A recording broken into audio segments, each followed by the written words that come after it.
আসসালামু আলাইকুম কৃষক ভাই বন্ধুরা। আজকে আমি এমনই একটা এলাকায় আপনাদেরকে নিয়ে এসেছি যেটা বাংলাদেশের করলার রাজধানী বলাই চলে। তো আমি এখানে এসেছি একটা মূলত একটা জিনিস দেখানোর উদ্দেশ্যে যে আমার এই যে পিছনে যে জমিটা দেখতে পাচ্ছেন এখানে প্রায়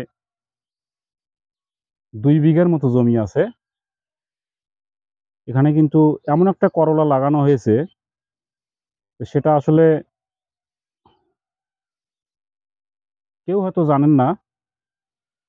কিন্তু এটা চুপে, চুপে এটা যারা এই করলাটা লাগিয়েছে তারা কিন্তু বেশ স্বাবলম্বী হয়ে উঠছে। তার কারণ এই করলা সব এলাকাতে না চললেও এই জয়পুরহাটে কিন্তু ব্যাপকভাবে এটার প্রচার প্রচারণা হয়েছে এবং কৃষকরা চাষ করে ভালো লাভবান হচ্ছেন আরকি। আমি যদি আপনাদেরকে দেখাই এই করলার যে আমি ২ টো করলা এখান থেকে তুলে নিয়ে এসেছি। আপনারা দেখতেই পাচ্ছেন। এটা করলার বৈশিষ্ট্য এমন, এই বৈশিষ্ট্যটা নিয়ে যদি আমি কথা বলি, তাহলে আপনারা বুঝতে পারবেন যে আসলে এটা কেন কৃষকরা চাষ করে। তো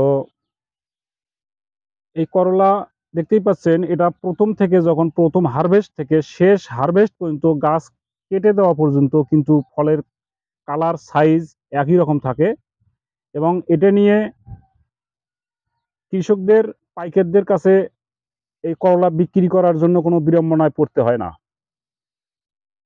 দেখতেই পাচ্ছেন করলার সাইজ এবং কালার এবং এর কাঁটাগুলোন কত সূক্ষ্ম, যার কারণে কিন্তু এই করলাটার চাহিদাটা সবচেয়ে বেশি।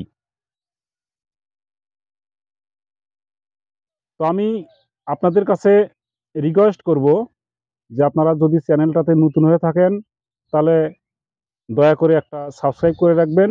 তাহলেই এই জাতীয় ভিডিওগুলো সবার আগে আপনাদের কাছে নোটিফিকেশন চলে যাবে। তো আমি করলার নাম বলবো। এই করলার আরো কিছু বৈশিষ্ট্য আছে। এটা ৪৫ থেকে ৫০ দিনেই কিন্তু ১ম হারভেস্ট করা যায়। আর জীবনকালও কিন্তু অন্যান্য জাতের থেকে কিন্তু অনেকটাই বেশি।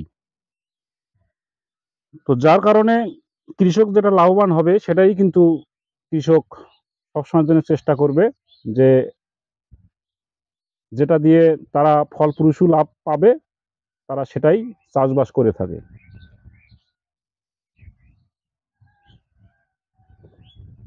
তো যাই হোক, আমি কৃষক ভাইদের আরো একটু উদ্দেশ্য করে বলি, সেটা হলো আপনারা যখন কোনো কিছু চাষ করবেন সেটার পারিপার্শ্বিক ফলন, গাছের জীবনকাল এবং রোগবালাই এবং এই যে বর্ষা, রোদ, বৃষ্টি এগুলোন সহনশীল যে জাতগুলোন সেইগুলোই কিন্তু চাষাবাদ করা বর্তমান সময়ের জন্য উপযুক্ত। তো আমি এইজন্য অনুরোধ করছি যে আপনারা জাত বিবেচনা করে আপনারা করলাগুলোন বা যেকোনো সবজি চাষবাস করবেন। বর্তমান আবহাওয়া উপযোগী এবং বর্তমান সময় উপযোগী এই সবজিগুলি কিন্তু চাষবাস করার চেষ্টা করবেন।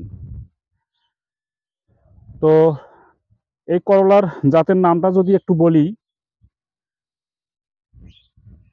তাহলে হয়তো আপনাদের চিনতে খুব সুবিধা হবে।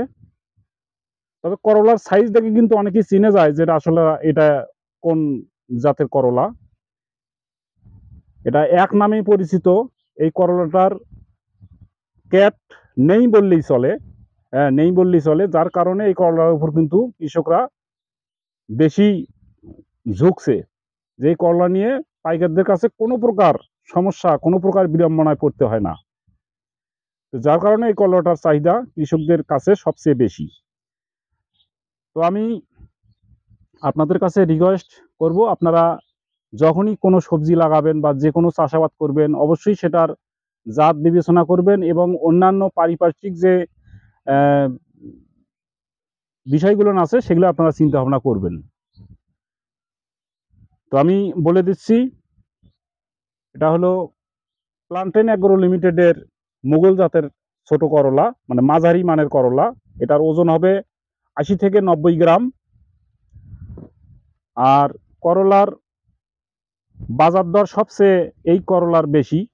তার কারণ অন্যান্য করলার ভিতরে অনেক প্রকার সমস্যা থাকে, আঁকাবাঁকা, ছোট বড় নানান ধরনের সমস্যা হয়ে থাকে, কিন্তু এই করলার কিন্তু এই ধরনের কোনো সমস্যা নেই বললেই চলে। ওকে, আসসালামু আলাইকুম।